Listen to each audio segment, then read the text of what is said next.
Hi, John Villella here from All Pro Home Inspection. Today we're looking at garage door sensors that are improperly installed.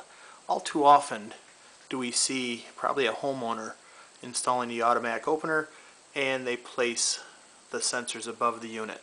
This serves no purpose other than satisfying the opener that there is a consistent beam from sensor to sensor. We should have them 3 to 5 inches off the bottom of the floor. Again, they serve zero purpose for safety when they're installed like this. So we'll recommend proper installation. This is John Villella from All Pro Home Inspection, your Western New York building consultant for life. Again, catch you on the next one.